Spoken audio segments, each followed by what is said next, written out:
मैं आपको भी यही कहूंगा कि दिखास और छपास, टीवी पे दिखना और अखबार में छपना, दिखास और छपास, ये दिखास और छपास का रोग जिसे लगा फिर आप वो लक्ष्य नहीं प्राप्त कर पाएंगे। गुजरात के केवड़िया में प्रधानमंत्री नरेंद्र मोदी ने शनिवार को आरोग्य वन और आरोग्य कुटीर का उद्घाटन किया। उससे पहले पीएम मोदी ने भारत रत्न सरदार वल्लभ भाई पटेल की जयंती के मौके पर स्टैचू ऑफ यूनिटी पर उन्हें श्रद्धांजलि दी। इसके अलावा पीएम मोदी ने एकता दिवस समारोह में हिस्सा लिया। इसके अलावा प्रधानमंत्री ने मंसूरी स्थित Lal Bahadur Shastri national academy of administration के परीक्षाओं से आरंभ 2020 कार्यक्रम के तहत वीडियो कॉन्फ्रेंसिंग के जरिए संबोधित किया। सिविल सर्विस के ट्रेनी अफसरों से उन्होंने कहा कि एक साल पहले जो स्थितियां थी और आज जो स्थितियां हैं उनमें बहुत बड़ा फर्क है। मुझे विश्वास है कि संकट के इस समय में देश ने और देश की व्यवस्थाओं ने जिस तरह काम किया है उससे आपने बहुत कुछ सीखा होगा।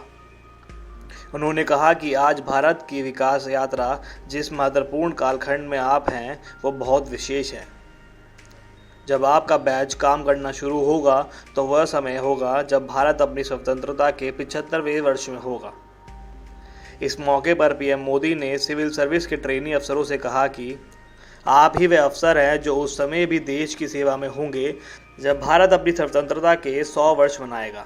आज़ादी के 75 से 100 वर्ष के बीच का ये 25 साल भारत के लिए बहुत अहम है।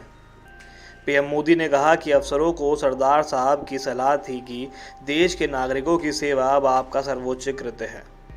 मेरा भी यही आग्रह है कि जो सिविल सर्वेंट जो भी निर्णय ले वो राष्ट्रीय संदर्भ में हो, देश की एकता अखंडता को मजबूत करने वाला हो। आपसे मेरा आग्रह है कि आज की रात सोने से पहले खुद को आधा घंटा दीजिएगा। अपने कृत्य, दायित्व, प्रण के बारे में जो आप सोच रहे हैं उसे लिख कर रख लीजिएगा। ये कागज़ का टुकड़ा जीवन भर आपके संकल्प को साकार करने के लिए आपके हृदय की धड़कन बनकर आपके साथ रहेगा। उन्होंने कहा कि एक प्रकार से सरदार पटेल ही देश के सिविल सेवा के जनक थे। 21 अप्रैल 1947 को प्रशासनिक अधिकारियों के पहले बैच को संबोधित करते हुए सरदार पटेल ने सिविल सेवा में अधिकारियों को देश का स्टील फ्रेम कहा था। पीएम ने कहा कि स्टील फ्रेम का काम सिर्फ आधार देना, सिर्फ चली आ रही व्यवस्थाओं को संभालना ही नहीं होता।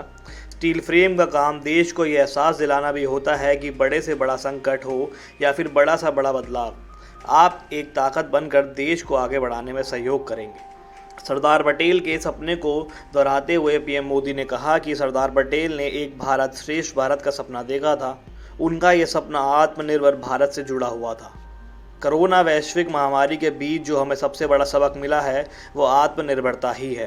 पीएम मोदी ने कहा कि पहले के समय ट्रेनिंग में आधुनिक अप्रोच कैसे आए इस बारे में बहुत सोचा ही नहीं गया, लेकिन अब देश में ह्यूमन रिसोर्स की आधुनिक ट्रेनिंग पर जोर दिया जा रहा है। बीते 2-3 वर्षों में ही सिविल सर्वेंट की ट्रेनिंग का स्वरूप बदल गया है। परीक्षुओं को संबोधित करते हुए प्रधानमंत्री ने कहा कि एक सिविल सेवा अधिकारी के लिए सबसे पहले ज़रूरी है कि आप देश के सामान्य मानवी से निरंतर जुड़े रहें। जब आप लोग उनसे जुड़े रहेंगे तो लोकतंत्र में काम करना और आसान हो जाएगा। फील्ड में लोगों से कट ऑफ कभी मत कीजिएगा। इस वीडियो में फ़िलहाल इतना ही। आप जुड़े रहें न्यूज़ रूम पोस्ट के साथ। धन्यवाद।